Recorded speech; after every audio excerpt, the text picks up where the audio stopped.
అందరికీ నమస్తే. This is Sai Kumar. Welcome back to Sri Sai tutorial. ఈరోజు మనము 5వ తరగతి మొత్తం తెలుగు కంటెంట్ పైన గ్రాండ్ టెస్ట్ అనేటువంటి నిర్వహించుకోబోతున్నాం. ఇలాంటి క్వాలిటీ కంటెంట్ అదేవిధంగా రెగ్యులర్గా టెట్ డిఎస్సికి సంబంధించిన అప్డేట్స్తో పాటు గైడెన్స్ ఫ్రీ క్లాస్ అనేటువంటివి కూడా మీరు రెగ్యులర్గా పొందాలి అనుకుంటే ఈ వీడియో క్రింద ఉన్నటువంటి సబ్స్క్రైబ్ బటన్ క్లిక్ చేసుకొని పక్కనటువంటి ఆల్ నోటిఫికేషన్ బెల్ ఐకాన్ని క్లిక్ చేస్తే నేను చేసేటువంటి ప్రతి వీడియో కూడా మీకు నోటిఫికేషన్ రూపంలోకి అయితే వచ్చేస్తుంది. ఇక మొదటి ప్రశ్నలోకి వెళ్లే ముందు టెట్ డిఎస్సికి సంబంధించి చాలా ఫ్రీ పీరియడ్ అనేటువంటిది గత 5 సంవత్సరాల నుంచి రెగ్యులర్గా మీకు అందించడం అయితే జరుగుతున్నది. కాబట్టి ఇంకా ఎవరైనా మన గ్రూప్స్లో జాయిన్ అవ్వని వాళ్ళు ఉంటే ఈ వీడియో కింద ఉన్నటువంటి కామెంట్ సెక్షన్లో మొదటి మెసేజ్గా మన గ్రూప్స్ యొక్క లింక్స్ అనేటువంటి అందుబాటులో ఉంటాయి. అక్కడ జాయిన్ చేసి ఫ్రీ సర్వీస్ అనేటువంటిది పొందడానికి అవకాశం ఉంటుంది. దాని కిందనే మన యాప్ యొక్క లింక్ కూడా ఉంటుంది. చాలా ఫ్రీ మెటీరియల్ అనేటువంటిది ఉన్నది. అదేవిధంగా టెట్ డిఎస్సికి సంబంధించి చాలా క్వాలిటీ టెస్ట్ సిరీస్ అనేటువంటిది కూడా మీకు అక్కడ అందుబాటులో ఉన్నది. కాబట్టి క్లియర్గా చూసుకునేటువంటి ప్రయత్నం అయితే చేయండి. ఇక లేట్ చేయకుండా మన యొక్క మొదటి ప్రశ్నలోకి అయితే వెళ్ళిపోదాం. మన మొదటి క్వశ్చన్, మన జెండా అనే పాఠ్యాంశానికి సంబంధించి సరైనవి ఏవి? స్టేట్మెంట్ 1, మన జెండా గేయం అనే ప్రక్రియకు చెందినది. స్టేట్మెంట్ 2, దీనికి మూలం స్వరభారతి యొక్క భక్తి దేశభక్తి అనేటువంటి గేయ సంకలనం. ఆప్షన్ 1 1, 2 సరైనవి. ఆప్షన్ 2 1 మాత్రమే. ఆప్షన్ 3 2 మాత్రమే. ఆప్షన్ 4 ఏదీ కాదు. లైవ్ చూస్తున్న వాళ్ళంతా కూడా ఫాస్ట్గా మీ యొక్క ఆన్సర్ని కామెంట్ చేస్తూ ఉండండి. ఇక్కడ దీని యొక్క రైట్ ఆన్సర్ ఆప్షన్ 1 1, 2 కూడా సరి అయినటువంటి సమాధానాలే అవుతాయి. మన జెండా అనేటువంటి పాఠ్యాంశం గేయం అనేటువంటి ప్రక్రియకు చెందింది. దీనికి మూలం ఏంటి అంటే స్వరభారతి వారి యొక్క భక్తి దేశభక్తి అనేటువంటి గేయ సంకలనం నుంచి దీన్ని తీసుకోవడం జరిగింది. తర్వాత రెండవ క్వశ్చన్, ఖగం అనగా అర్థం ఏమిటి? ఆప్షన్ 1 శబ్దము. ఆప్షన్ 2 భూమి. ఆప్షన్ 3 పక్షి. ఆప్షన్ 4 యుద్ధము.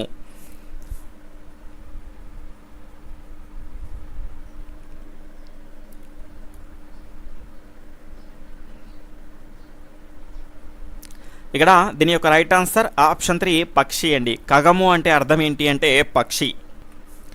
తర్వాత మూడవ క్వశ్చన్, యాదగిరి గుట్ట యొక్క ప్రక్రియ ఇతివృత్తాలు వరుసగా. ఆప్షన్ 1 వ్యాసము సంస్కృతి. ఆప్షన్ 2 గేయము దర్శనీయ స్థలము. ఆప్షన్ 3 కథా దర్శనీయ స్థలము. ఆప్షన్ 4 ఏదీ కాదు. ఇక్కడ దీని యొక్క రైట్ ఆన్సర్ ఆప్షన్ 1 వ్యాసము సంస్కృతి అండి.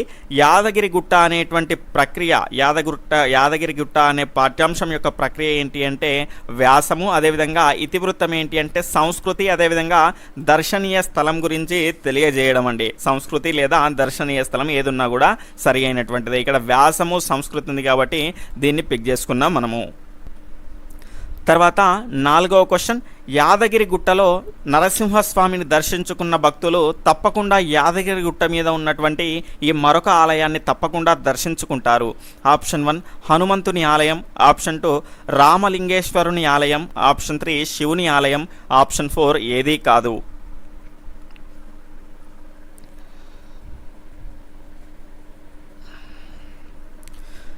ఇక్కడ దీని యొక్క రైట్ ఆన్సర్ ఆప్షన్ 2 రామలింగేశ్వరుని ఆలయం. తర్వాత ఐదవ క్వశ్చన్, యాదగిరి గుట్టలోని ఆలయంలో స్వామివారికి ప్రతి నెల ఈ నక్షత్రం రోజున అష్టోత్తర కలశాభిషేకం అనేది జరుగుతుంది. ఆప్షన్ 1 అశ్వని. ఆప్షన్ 2 మూలా నక్షత్రం. ఆప్షన్ 3 స్వాతి నక్షత్రం. ఆప్షన్ 4 భరణి నక్షత్రం. ఇక్కడ దీని యొక్క రైట్ ఆన్సర్ ఆప్షన్ 3 స్వాతి నక్షత్రం అండి. యాదగిరి గుట్టలోని ఆలయంలో స్వామివారికి ప్రతి నెల కూడా ఈ నక్షత్రం ఏ నక్షత్రం స్వాతి నక్షత్రం రోజున అష్టోత్తర కలశాభిషేకం అనేది జరుగుతూ ఉంటుంది. మిగిలినటువంటి ప్రశ్నల్లోకి వెళ్లే ముందు ఒక చిన్న అనౌన్స్మెంట్ అండి. టెట్కి సంబంధించిన పేపర్ 1 పేపర్ 2 సోషల్ స్టడీస్కి సంబంధించి తెలుగు మీడియం అభ్యర్థులకు చాలా క్వాలిటీగా టెస్ట్ సిరీస్ అనేటువంటిది అయితే లాంచ్ చేసుకోవడం అయితే జరిగింది. అదేవిధంగా టెట్ 2+ డిఎస్సి కావాలంటే ఎస్జిటి అభ్యర్థులకు కనుక చూసుకుంటే కాంబో ఆఫర్ కూడా చాలా అద్భుతంగా మీకైతే ఉంది. చాలా క్వాలిటీగా గత 5 సంవత్సరాల నుంచి ఈ ఫీల్డ్లో ఉన్నటువంటి అనుభవంతో అదేవిధంగా దాదాపుగా అన్ని ప్రీవియస్ క్వశ్చన్ పేపర్స్ అనేటువంటివి మీకు అనాలిసిస్ చేసి అనేటువంటిది చెప్పడం అయితే జరిగింది. కాబట్టి వాటన్నిటిని పరిగణలోకి తీసుకొని ఆ ప్రశ్నల సరళికి ఆధారంగా మీకు చాలా క్వాలిటీగా ప్రశ్నలు అనేటువంటివి మన టెస్ట్ సిరీస్లోనైతే అందించడం అయితే జరిగింది. కేవలం 199 రూపీస్లోనే అతి తక్కువలోనే చాలా క్వాలిటీగా మీకు ఈ ప్రశ్నలు అనేటువంటివి అందిస్తున్నాం. మనం ఎంత చదివాము అన్నటువంటిది ముఖ్యం కాదు, ఆ చదివినటువంటి ఇచ్చినటువంటి అంశాలపైన ప్రశ్నలు ఏ రకంగా వస్తున్నాయి, అందులో ఏవైనా తప్పులు చేస్తే వాటిని రెక్టిఫై చేసుకొని మళ్ళీ అలాంటి తప్పులు అనేటువంటివి రిపీట్ కాకుండా చూసుకుంటే మనం మంచి మార్కులు అనేటువంటివి సాధించడానికి అవకాశం అనేటువంటిది ఉంటుంది. డైలీ టెస్టులు ఉంటాయి, దాని తర్వాత వీక్లీ గ్రాండ్ టెస్టులు ఉంటాయి, చివరాకల్లో మోడల్ గ్రాండ్ టెస్టులు అనేటువంటివి కూడా మీకు అందుబాటులో ఉంటాయి. ఈ రకంగా డైలీ మీకు సిలబస్ అనేటువంటిది, సిలబస్ షీట్ అనేటువంటిది మీకు అక్కడ అందుబాటులో ఉంటుంది. క్లియర్గా మీరు చూసుకోవచ్చు. ఆ రకంగా మీకు రోజు షెడ్యూల్ ప్రకారంగా 9 PM అయితే టెస్టులు అనేటువంటివి అప్లోడ్ అవుతాయి. చాలా క్వాలిటీగా అందించడం అయితే జరుగుతున్నది. క్లియర్గా మీరు చెక్ చేసుకోవచ్చు. మన Sri Sai tutorial app link అనేటువంటిది వీడియో యొక్క కామెంట్ సెక్షన్లో మొదటి మెసేజ్గా లేదంటే రెండో మెసేజ్గా మీకు అందుబాటులో ఉంటుంది. లేదంటే ప్లేస్టోర్లోకి వెళ్ళి డైరెక్ట్గా శ్రీ సాయి ట్యుటోరియల్ అనేటువంటిది మీరు డైరెక్ట్గా డౌన్లోడ్ చేసుకోండి. డౌన్లోడ్ చేసుకున్న తర్వాత కొత్త వాళ్ళైతే రిజిస్టర్ పైన క్లిక్ చేయండి. కొత్త వాళ్ళైతే కనుక రిజిస్టర్ పైన క్లిక్ చేయండి. పాత వాళ్ళకంటే ఐడియా ఉంటుంది. ఆల్ టెస్ట్ సిరీస్ అనేటువంటిది ఉంటుంది. లేదంటే కిందికి వెళ్ళిన అనుకోండి, యాప్లో మొత్తం కిందికి వెళ్తే పాపులర్ కోర్సెస్ అనేటువంటివి ఉంటాయి. మీకు నచ్చిన, మీకు అవసరమైనటువంటి కోర్స్ పైన క్లిక్ చేస్తే కంటెంట్, డెమో అనేటువంటివి అక్కడ అందుబాటులో ఉంటాయి. కాబట్టి వాటన్నిటిని క్లియర్గా చూసుకున్న తర్వాత ప్రశ్నల క్వాలిటీ అనేటువంటిది నచ్చితేనే అందులో జాయిన్ అవ్వండి. మీరు ఎప్పుడు జాయిన్ అయినా అప్పటి వరకు, అంటే ఈరోజు మనకు మే 2 వరకు జరిగిన టెస్టులన్నీ కూడా అక్కడ అందుబాటులో ఉంటాయి. మీకు ఎప్పుడైనా ఎన్నిసార్లు అయినా రాసుకోవచ్చు. మీ వ్యాలిడేట్ అనేటువంటిది కంప్లీట్ అయ్యే వరకు మే 3 నుంచి సిలబస్ షీట్ అనేటువంటిది అక్కడ అందుబాటులో ఉంటాయి. దాని ప్రకారంగా రోజు 9 PMకు టెస్టులు అనేటువంటివి మీకు అక్కడ అందుబాటులో ఉంటాయి. కాబట్టి క్లియర్గా చూసుకోండి. చాలామంది ఎగ్జామ్స్ రాసినటువంటి వాళ్ళు మంచి స్కోర్లు అనేటువంటివి గతంలో సాధించడం అయితే జరిగింది. వాళ్ళని కనుక్కునేటువంటి ప్రయత్నం అయితే కూడా చేయండి. ఖచ్చితంగా చాలా యూటిలైజ్ అయ్యే విధంగా మీకు ప్రిపేర్ చేయడం అయితే జరిగింది. శాస్త్రీయంగా యూజ్ చేసుకునేటువంటి ప్రయత్నం అయితే చేయండి. తర్వాత 6వ క్వశ్చన్, నరసింహస్వామి వారికి 11 రోజుల పాటు ఎప్పటి నుండి ఎప్పటి వరకు బ్రహ్మోత్సవాలు జరుగుతాయి? ఆప్షన్ 1 శుద్ధ విద్య నుండి ద్వాదశి వరకు, ఆప్షన్ 2 శుద్ధ పాడ్యమి నుండి ద్వాదశి వరకు, ఆప్షన్ 3 శుద్ధ తదియ నుండి ద్వాదశి వరకు, ఆప్షన్ 4 ఏదీ కాదు.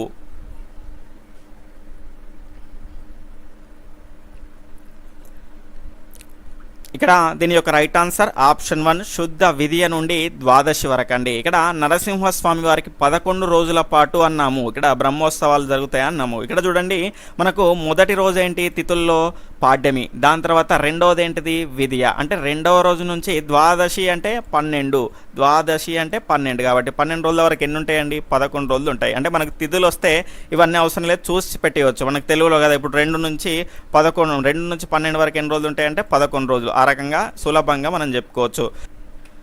తర్వాత 7వ క్వశ్చన్, ఈ క్రింది వాటిలో సరైనవి ఏవి? ఇక్కడ స్టేట్మెంట్ 1 యాదర్శి పేరు మీద యాదగిరిగుట్ట నామం ఏర్పడింది. స్టేట్మెంట్ 2 యాదర్శి కుమారుడు ఋష్యశృంగుడు. ఆప్షన్ 1 1, 2, ఆప్షన్ 2 1, ఆప్షన్ 3 2, ఆప్షన్ 4 ఏది కాదు.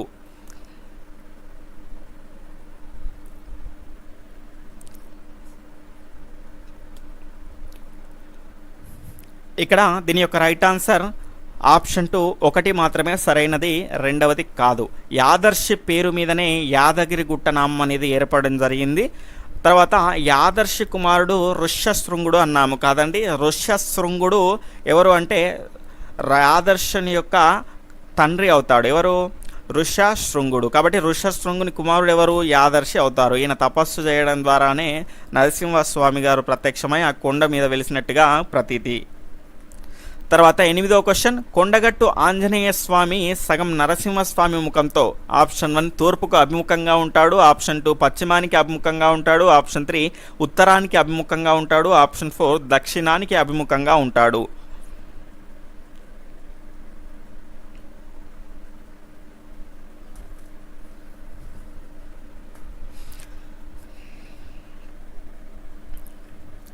ఇక్కడ దీని యొక్క రైట్ ఆన్సర్ ఆప్షన్ 3 ఉత్తరానికి అభిముఖంగా ఉంటాడు, అంటే ఎదురుగా ఉంటాడు. తర్వాత 9వ క్వశ్చన్, క్రింది వాటిలో వేరుగా ఉన్నదాన్ని గుర్తించండి. ఆప్షన్ 1 రథోత్సవం, ఆప్షన్ 2 ఏకాదశి, ఆప్షన్ 3 కళ్యాణోత్సవం, ఆప్షన్ 4 బ్రహ్మోత్సవం.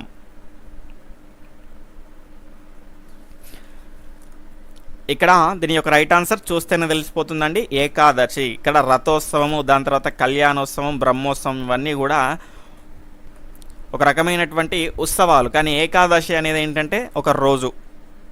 తర్వాత 10వ క్వశ్చన్, సాలార్జంగ్ మ్యూజియం యొక్క ప్రక్రియ ఏది? ఆప్షన్ 1 వ్యాసము, ఆప్షన్ 2 కథ, ఆప్షన్ 3 లేఖ, ఆప్షన్ 4 డైరీ.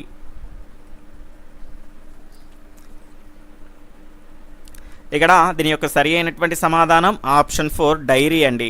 డైరీ ఏంటి అంటారా, ఒక పిల్లవాడు సాలార్జంగ్ మ్యూజియంకి వెళ్ళి ఆ సాలార్జంగ్ మ్యూజియం గురించి అన్నీ రాసుకుంటాడండి. ఏది ఏ రకంగా ఉందని ఆ మ్యూజియం గురించి అన్నీ రాసుకుంటే ఆ రాసుకున్నటువంటి డైరీలో నుంచి తీసుకున్నదే ఈ పాఠ్యాంశము. కాబట్టి దీని యొక్క ప్రక్రియ ఏంటి అంటే డైరీ. తర్వాత 11వ క్వశ్చన్, సాలార్జంగ్ మ్యూజియం హైదరాబాదులో మూసీ నదికి ఏ ఒడ్డున ఉన్నది? ఆప్షన్ 1 దక్షిణ ఒడ్డున, ఆప్షన్ 2 ఉత్తర ఒడ్డున, ఆప్షన్ 3 తూర్పు ఒడ్డున, ఆప్షన్ 4 పడమర ఒడ్డున. ఇక్కడ దీని యొక్క రైట్ ఆన్సర్ ఆప్షన్ 1 దక్షిణ ఒడ్డున ఈ రకమైనటువంటి సాలార్జంగ్ మ్యూజియం అనేది ఉంది. తర్వాత 12వ క్వశ్చన్, నషాలానికి అంటినట్టుండం అనేది ఆప్షన్ 1 సామెత, ఆప్షన్ 2 జాతీయము, ఆప్షన్ 3 సూక్తి, ఆప్షన్ 4 ఏదీ కాదు.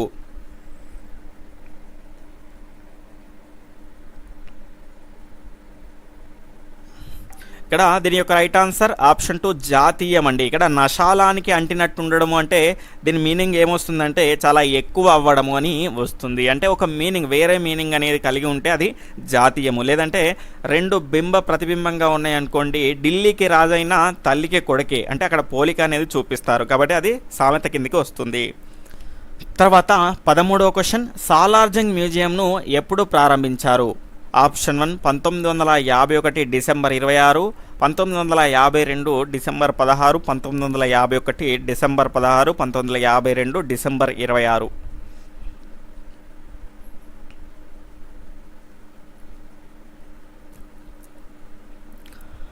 ఇక్కడ దీని యొక్క రైట్ ఆన్సర్ ఆప్షన్ 3 అండి. 1951 డిసెంబర్ 16న. ఒక తెలుగుకి ఉపయోగపడుతుందనేటువంటి ఉద్దేశంతో కాదు, అన్ని రకాలుగా ఉపయోగపడుతుంది. మన కంటెంట్ అనేది ఇచ్చాడు కాబట్టి ఈ రకమైనటువంటి ప్రశ్నలు అనేటివి మీకు ఇవ్వడం జరిగింది.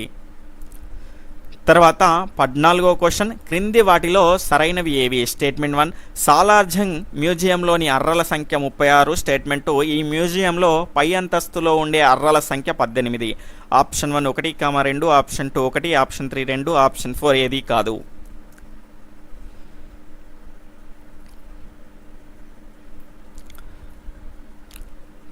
ఇక్కడ దీని యొక్క రైట్ ఆన్సర్ ఆప్షన్ 3 2 మాత్రమే సరైనది, మొదటిది కాదు. ఎందుకంటే సాలార్జంగ్ మ్యూజియంలో ఉన్నటువంటి మొత్తం అర్రల సంఖ్య ఎంత అంటే 38 అండి, 36 కాదు. అదేవిధంగా మనకి ఇక్కడ పై అంతస్తులో ఉండేటువంటి అర్రలు అంటే గదులు ఎన్ని అంటే 18. ఎవరైనా పోయిన వాళ్ళు ఉంటే సులభంగా తెలుస్తుంది. అక్కడ సింబల్స్ అనేవి ఉంటాయి, అవి కనుక లేవనుకోండి, నంబర్స్ వేసి లేవనుకోండి అందులోనే తిరుక్కుంటూ ఉంటాము. కాబట్టి ఆ రకంగా సింబల్స్ ఉండడం వల్ల సులభంగా తెలుస్తుంది. చాలా పెద్దగా ఉంటుందండి అర్ధచంద్రాకారంలో. తర్వాత 15వ క్వశ్చన్, సాలార్జంగ్ మ్యూజియంలో ఉన్నటువంటి ప్రత్యేకతల్లో ఇవి ముఖ్యమైనవి.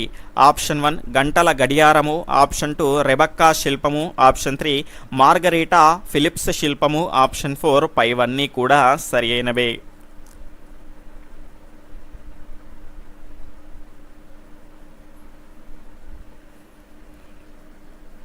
ఇక్కడ దీని యొక్క రైట్ ఆన్సర్ ఆప్షన్ 4 పైవన్నీ కూడా సరి అయినవే. ఈ సాలార్జంగ్ మ్యూజియంలో ఉన్నటువంటి చాలా ప్రత్యేకమైనటువంటి అంశాల్లో ఇవి ఒకటండి. ఒకటి ఏంటి అంటే గంటల గడియారము, రెండవది రెబక్కా శిల్పము, తర్వాత మార్గరేటా ఫిలిప్స్ అనేటివి.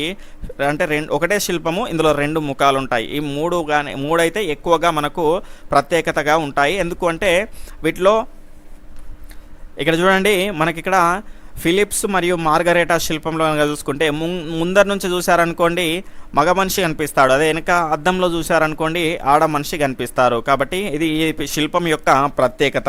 అదేవిధంగా తర్వాత ఇది రెబక్కా శిల్పం అండి. ఈ రెబక్కా శిల్పాన్ని కనుక చూస్తా అంటే ఇక్కడ పైన ఇక్కడ ఒక సన్నని బట్ట అనేది కప్పుకున్నట్టు, చున్నీలా కప్పుకున్నట్టు మొత్తము కప్పుకున్నట్టు మనకి ఈ శిల్పానికి కనిపిస్తుందండి. అదేవిధంగా మిగిలింది ఏంటి అంటే గంటల గడియారం అండి. ఇక్కడ ఒక మనిషి ఫర్ ఎగ్జాంపుల్ 12 అయింది అనుకోండి, ఇక్కడ ఈ గడియారం చెక్కతోటి చేసి ఉంటుంది. దీనికి లెఫ్ట్ సైడ్ ఒక గది అనేది ఉంటుంది. ఆ గది నుంచి ఒక మనిషి వస్తాడు, 12 గంటలు టంగ్ అని కొట్టేస్తాడు, వెళ్ళిపోతాడు. కాబట్టి కరెక్ట్ గంట అయింది అనుకోండి, ఫర్ ఎగ్జాంపుల్ 11 కానీ 12 కానీ వాళ్ళంతా ఏం చేస్తారంటే తిరిగే వాళ్ళంతా కూడా అక్కడ ఒక హాల్ లాగా ఉంటుంది, హాల్లో వచ్చి కూర్చుంటారు. దీన్ని చూడడానికి ఎక్కువగా ఇంట్రెస్ట్ అనేది చూపిస్తారు. కాబట్టి ఇది కూడా చాలా ముఖ్యమైనదిగా మనం చెప్పుకోవచ్చు. ఇంకా చాలా అంశాలు ఉన్నాయి కానీ ఇవి చాలా ప్రత్యేకమైనవి. తర్వాత 16వ క్వశ్చన్, సాలార్జంగ్ మ్యూజియంలో ముందు నుంచి చూస్తే మగ మనిషి, వెనక నుంచి చూస్తే ఆడ మనిషి కనిపించే శిల్పాన్ని చెక్కిన శిల్పి ఏ దేశస్థుడు? Option 1 Italy, option 2 Germany, option 3 England, option 4 France. ఇక్కడ దీని యొక్క రైట్ ఆన్సర్ ఆప్షన్ 4 ఫ్రాన్స్ అండి. తర్వాత 7వ క్వశ్చన్ 17వ క్వశ్చన్, తనూన విరిగిన ఎలుగులు నునువుగా బుచ్చంగా వచ్చునతిన్ విష్ణురతన్ అనేటువంటి పద్యం యొక్క రచయిత ఎవరు? నన్నయ్య, తిక్కన, ఎర్రన్న, పోతన. ఇక్కడ దీని యొక్క రైట్ ఆన్సర్ ఆప్షన్ 2 తిక్కన అండి. ఈ రకంగా మనకు పద్యాలు కూడా ఇచ్చేటువంటి అవకాశం అనేది ఉంటుంది. మనకు నీతి పద్యాలు అనేటువంటి పాఠ్యాంశంలో పద్యాలు ఇచ్చేసి అవి ఎవరు రాశారో ఇవ్వడం జరిగింది. దాని తర్వాత 18వది, పరహితము సేయునెవ్వడు పరమహిమండగున్ భూతవంచకమును అనే పద్యాన్ని రచించినది ఎవరు? నన్నయ్య, తిక్కన, ఎర్రన, పోతన.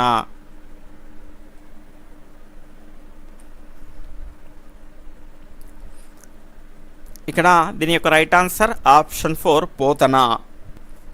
తర్వాత 19వ క్వశ్చన్, ఈ క్రింది వాటిలో సరికానిది ఏది? స్టేట్మెంట్ 1 కాలికి బుద్ధి చెప్పు అంటే భయపడి పారిపోవడం. స్టేట్మెంట్ 2 రుసరుసలు ఆడడం అంటే చిరాకు పడడం. ఆప్షన్ 1 1, 2, ఆప్షన్ 2 1 మాత్రమే, ఆప్షన్ 3 2 మాత్రమే, ఆప్షన్ 4 ఏదీ కాదు.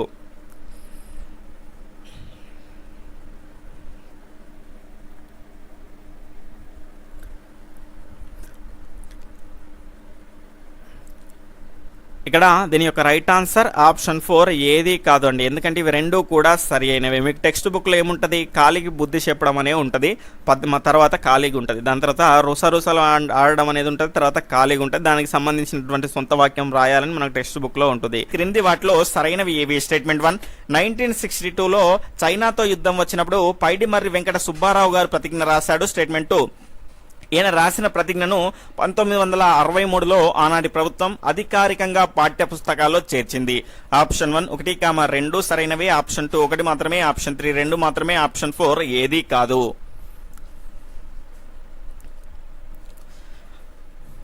ఇక్కడ దీని యొక్క రైట్ ఆన్సర్ ఆప్షన్ 1 1, 2 కూడా సరి అయినవే. 1962లో చైనాతో యుద్ధం వచ్చినప్పుడు చైనా వాళ్ళు ఏం చేశారు అంటే ఆ దేశం మీద భక్తి ఉండాలనేటువంటి ఉద్దేశంతో పాఠ్యాంశాల్లో ఆ దేశానికి సంబంధించినటువంటి అంశాలనేటివి చేర్చడం జరిగింది. కాబట్టి మన దేశానికి సంబంధించినటువంటి అంశాలు కూడా ఖచ్చితంగా ఉండాలనేటువంటి ఉద్దేశంతో పైడిమర్రి వెంకట సుబ్బారావు గారు ఈ ప్రతిజ్ఞ అనేది రాయడం జరిగింది. ఈ రాసినటువంటి ప్రతిజ్ఞను 1963లో ఆనాటి ప్రభుత్వం అధికారికంగా పాఠ్య పుస్తకాల్లో చేర్చడం జరిగింది. తర్వాత కొన్ని రోజులకు మన కేంద్ర ప్రభుత్వం కనుక చూసుకుంటే ఇంగ్లీష్ లో, దాని తర్వాత మిగిలినటువంటి అన్ని లాంగ్వేజ్ల్లో దీన్ని కన్వర్ట్ చేసి ఖచ్చితంగా పాఠ్య పుస్తకాల్లో దీన్ని చేర్చడం జరిగింది. కాబట్టి ఈ అరుదైన గౌరవం అనేది మన తెలంగాణ వ్యక్తికి దక్కింది. కాబట్టి ఖచ్చితంగా మనము ఈ అంశాల గురించి నేర్చుకోవాల్సినటువంటి అవసరం అనేది ఉంది.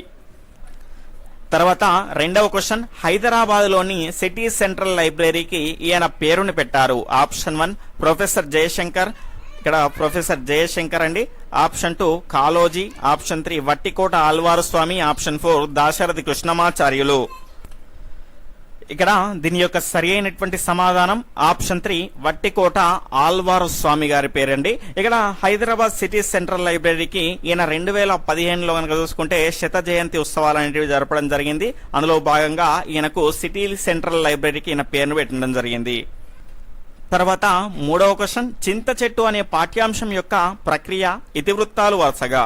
ఆప్షన్ 1 వ్యాసము పర్యావరణము, ఆప్షన్ 2 కథా పర్యావరణ స్పృహ, ఆప్షన్ 3 సంభాషణ పర్యావరణ స్పృహ, ఆప్షన్ 4 స్వగతం పర్యావరణం.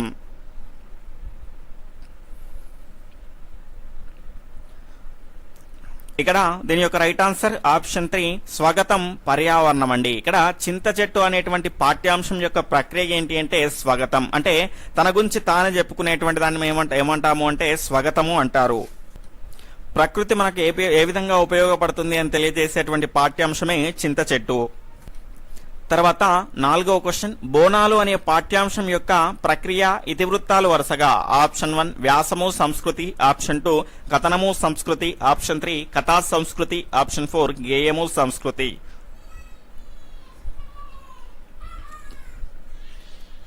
ఇక్కడ దీని యొక్క రైట్ ఆన్సర్ ఆప్షన్ 1 వ్యాసము సంస్కృతి అండి. ప్రక్రియ వచ్చేసి వ్యాసము. ఇది ఏం తెలియజేస్తుంది అంటే సంస్కృతి సాంప్రదాయాల గురించి తెలియజేస్తుంది, మన తెలంగాణలో ఉన్నటువంటి సంస్కృతి గురించి. తర్వాత 5వ క్వశ్చన్, పాలు సేమియాతో పాయసం చేస్తారు, రాజు కంటే రవి మంచి మార్కులు పొందాడు. ఈ 2 వాక్యాల్లో ఉన్నటువంటి విభక్తులు ఏవి? ఆప్షన్ 1 తృతీయ చతుర్థి, ఆప్షన్ 2 పంచమి చతుర్థి, ఆప్షన్ 3 తృతీయ పంచమి, ఆప్షన్ 4 షష్ఠి పంచమి.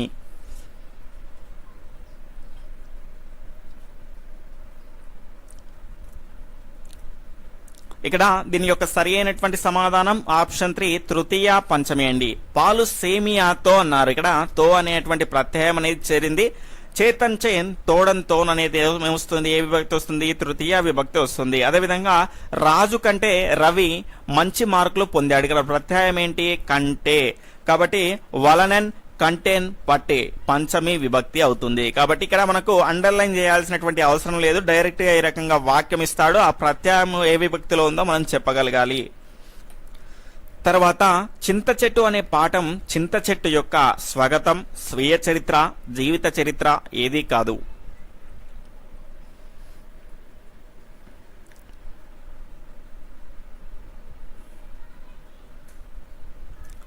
ఇక్కడ దీని యొక్క రైట్ ఆన్సర్ ఆప్షన్ 2 స్వీయ చరిత్ర అండి. ఇక్కడ ప్రక్రియ వచ్చేసి స్వాగతం అండి, అంటే తన గురించి తాను చెప్పుకోవడం. ఇక్కడ స్వీయ చరిత్ర అంటే ఏంటి అంటే ఇదంతా కాల్పనిక కథ అండి, ఇది స్వీయ చరిత్ర అవుతుంది. ఎందుకంటే చింత చెట్టు తన గురించి తాను చెప్తుంది, అంటే తన గురించి తను రాసుకుంటేనే కానీ చెప్పగలుగుతుంది. కాబట్టి దాని యొక్క ఆత్మకథను, దాని యొక్క స్వీయ చరిత్రను చెప్పుతుంది, అంటే తానే చెప్తుంది. కాబట్టి అదేమవుతుంది? చెప్పేటువంటి ప్రక్రియ స్వాగతము. అది ఏంటి అంటే స్వీయ చరిత్ర లేదా ఆత్మకథ. తర్వాత 7వ క్వశ్చన్, క్రింది వాటిలో సరైనది ఏది? స్టేట్మెంట్ 1 చింత చెట్టు ఆకుల గుంపును ఇమ్లీబన్ అంటారు. స్టేట్మెంట్ 2 హైదరాబాదులో చింతల తోపు అనే బస్టాండ్ కలదు. ఆప్షన్ 1 1, 2, ఆప్షన్ 2 1 మాత్రమే, ఆప్షన్ 3 2 మాత్రమే, ఆప్షన్ 4 ఏదీ కాదు.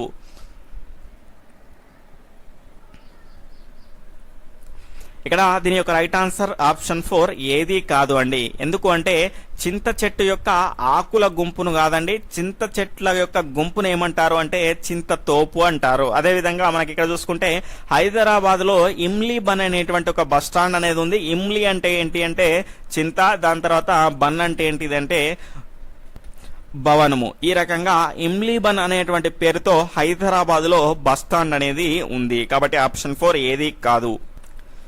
తర్వాత 8వ క్వశ్చన్, అనుంగు అనే పదం యొక్క అర్థం ఏమిటి? స్టేట్మెంట్ 1 చందమామ, ఆప్షన్ 2 చాలా దూరమైన, తప్పనిసరి అయిన, ప్రియమైన.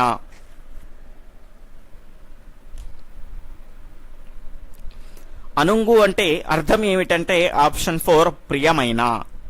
తర్వాత లాలస అనే పదానికి అర్థం ఏమిటి? ఆప్షన్ 1 స్త్రీ పేరు, కోరిక, వాకిలి, భ్రమ.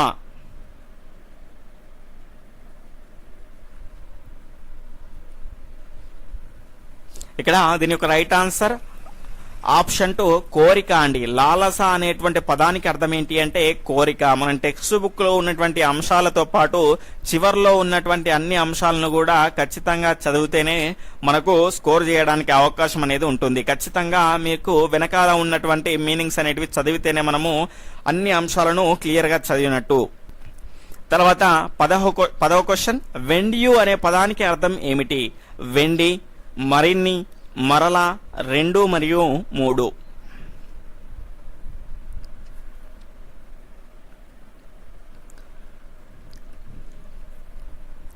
ఇక్కడ దీనికి రైట్ ఆన్సర్ ఆప్షన్ 4 2 మరియు 3. వెండియు అనేటువంటి పదానికి అర్థం ఏంటి అంటే మరిన్ని లేదా మరలా అని అర్థము.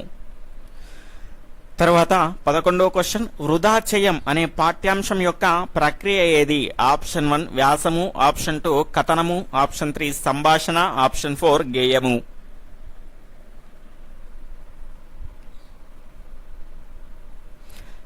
ఇక్కడ దీని యొక్క రైట్ ఆన్సర్ ఆప్షన్ 3 సంభాషణ అండి. వృధా చెయ్యము అనేటువంటి పాఠ్యాంశం ఏంటి అంటే సంభాషణ, కొంతమంది వ్యక్తుల మధ్య జరుగుతుంది. ఇది ఏం తెలియజేస్తుంది అంటే నీరు, విద్యుత్, గురించి మనకు అవగాహన కల్పిస్తుంది. అంటే దాన్ని ఎంతవరకు యూటిలైజ్ చేసుకోవాలి, భావి తరాలకు కూడా యూజ్ అవ్వాలి అంటే ఎంత మేరకు మనం వాడుకోవాలి, అవసరం మేరకు వాడుకోవాలి, అవసరం తీరిన తర్వాత స్విచ్లు అనేటివి ఆఫ్ చేయాలి. మా దగ్గర డబ్బులు ఉన్నాయి, కరెంటు బిల్ ఎంతైనా వస్తే కడతాను అని మీరు అనుకున్నారనుకోండి, మీ పిల్లలకు రేపు ఎంత డబ్బు ఉన్నా కూడా కరెంటు దొరికే అవకాశం అనేది ఉండదు. కాబట్టి పొదుపుగా వాడుకునేటువంటి ప్రయత్నం అనేది చేయాలి. తర్వాత 12వది పోతన గొప్ప కవి అనే వాక్యము. ఆప్షన్ 1 క్రియాఖ్యానము, ఆప్షన్ 2 నామఖ్యానము, ఆప్షన్ 3 1 and 2, ఆప్షన్ 4 ఏది కాదు.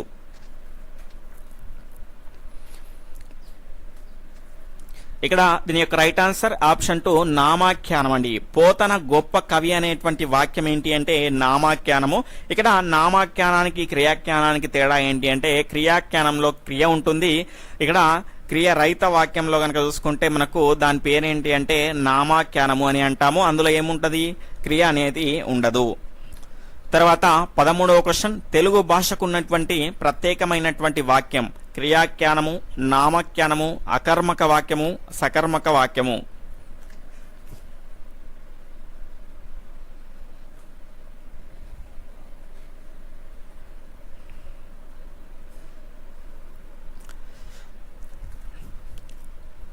ఇక్కడ దీని యొక్క రైట్ ఆన్సర్ ఆప్షన్ 2 నామాఖ్యానం అండి. ఏ భాషలో అయినా ఖచ్చితంగా వాక్యం అనేది ఏర్పడాలి అంటే అక్కడ క్రియ అనేది ఉండాలి. కానీ తెలుగు భాషకు ఉన్నటువంటి ప్రత్యేకమైనటువంటి వాక్యం ఏంటి అంటే నామాఖ్యానం. ఇక్కడ చూసాం మనము ఏంటంటే పోతన గొప్ప కవి అన్నాము. పోతన గొప్ప కవిలో క్రియ అనేది ఉందా, లేదు. కాబట్టి ఇదేమవుతుంది, తెలుగు భాషకు ఒక ప్రత్యేకమైనటువంటి వాక్యం అవుతుంది కదా. కాబట్టి దీన్ని ఏమంటారు అంటే నామాఖ్యానము అంటారు, లేదా క్రియ రహిత వాక్యం అని అంటారు. తర్వాత 14వ క్వశ్చన్, పొయ్యిలో ఉప్పు వేసినట్లు అనే జాతీయానికి అర్థం ఏమిటి? ఇక్కడ కోపం ఎక్కువ అవ్వడం, ఆప్షన్ 2 సమస్య పెద్దది చేయడం, ఆప్షన్ 3 ఇతరులకు చెడు చేయడం, ఆప్షన్ 4 ఏదీ కాదు.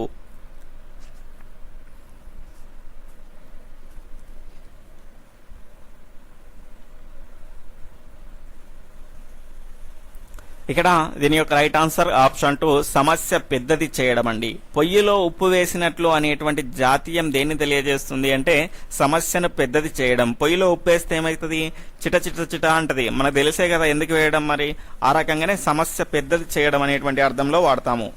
ఇక్కడ 15వ క్వశ్చన్, ఎవరికి దేనిని అనేటువంటి పదాలకు సమాధానంగా వచ్చేటువంటి దాన్ని ఏమంటారు? ఆప్షన్ 1 కర్త, ఆప్షన్ 2 కర్మ, ఆప్షన్ 3 క్రియ, ఆప్షన్ 4 ఏది కాదు. ఇక్కడ దీని యొక్క రైట్ ఆన్సర్ ఆప్షన్ 2 కర్మ అండి. ఇక్కడ ఒక వాక్యాన్ని కనుక చూసుకుంటే, నేను ఒక అమ్మాయికి పువ్వును ఇచ్చాను. ఇక్కడ ఎవరికి, అమ్మాయికి. దేనిని, పువ్వుని ఇచ్చాను. అంటే ఇక్కడ ఎవరిని అని సమాధానం వచ్చింది కదా, అమ్మాయికి. అంటే అదొక కర్మ. అదేవిధంగా దేన్ని ఇచ్చాను, పువ్వును ఇచ్చాను. పువ్వు అనేది ఏమవుతుంది, అది కూడా కర్మ అవుతుంది. ఇందులో ఎన్ని ఉన్నాయి, ఈ వాక్యంలో 2 కర్మలు ఉన్నాయి కాబట్టి దీన్ని ద్వికర్మక వాక్యం అని అంటాము. తర్వాత 16వ క్వశ్చన్, తెలంగాణ రాష్ట్రంలో బోనాల పండగ ఎప్పటి నుంచి ఎప్పటి వరకు జరుపుకుంటారు? శ్రావణ మాసం నుంచి భాద్రపద మాసం వరకు, ఆషాఢం నుంచి శ్రావణ మాసం వరకు, కార్తీకం నుంచి మార్గశిరం వరకు, మాఘం నుంచి పాల్గుణం వరకు అండి. ఇది ఫాల్గుణం.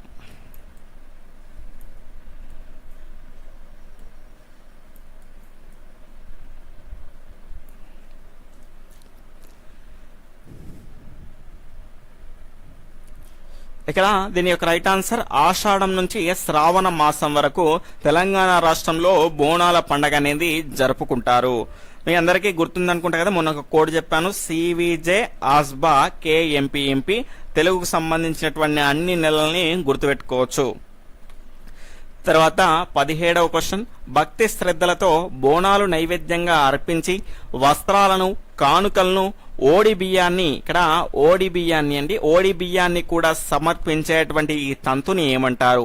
ఆప్షన్ 1 రంగం ఎక్కుడు, ఆప్షన్ 2 బోనం ఎత్తడం, ఆప్షన్ 3 కట్టి మొక్కులు, ఆప్షన్ 4 ఊరడి.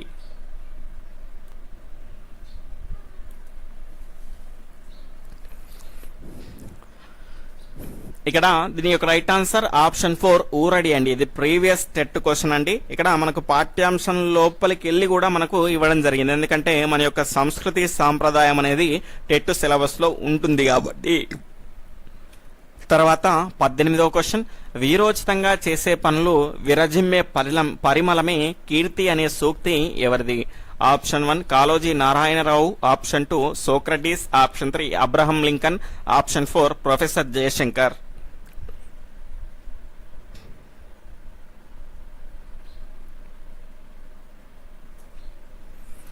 వీరోచితంగా చేసే పనులు విరజిమ్మే పరిమళమే కీర్తి అన్నది ఎవరు అంటే సోక్రటీస్ గారండి. ఇక్కడ మనం ప్రశ్న చూసుకుంటే మే 2, 2025 అనే తేదీ ఏ తెలుగు సంవత్సరానికి చెందిన? దీనికి రిలేటెడ్గా మొన్న 2024 రెండోసారి జరిగినటువంటి ఎట్లో ప్రశ్న అనేటువంటిది రావడం జరిగింది. ఆప్షన్ 1 క్రోధి, ఆప్షన్ 2 విశ్వావసు, ఆప్షన్ 3 వచ్చేసి పరాభవ, ఆప్షన్ 4 వచ్చేసి విరోధికురు. ఫాస్ట్గా మీ యొక్క ఆన్సర్ని తెలియజేయండి.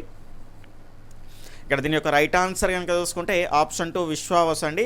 ఇక్కడ చూసుకుంటే మనకు 5th క్లాస్లో దీనిపైన మనకు ప్రశ్న అనేటువంటిది అయితే రీసెంట్గానైతే ఇవ్వడం జరిగింది. ఇందులో చూసుకుంటే మనకు 5th క్లాస్ తెలుగులో చూసుకుంటే 5వ లెసన్ వెనకాల చదువు ఆనందించు అంటూ మనకు సంబంధించి 60 తెలుగు సంవత్సరాలకు సంబంధించి షష్ఠి వర్ష చక్రానికి సంబంధించినటువంటి ఆర్టికల్ అనేటువంటిది అయితే ఇవ్వడం జరిగింది. ఇందులో మొదటిది కనుక చూసుకుంటే ప్రభవ, చివరిది వచ్చేసి అక్షయ. ఈ రకంగా కూడా మనకు అడగడానికి అవకాశం ఉంటుంది.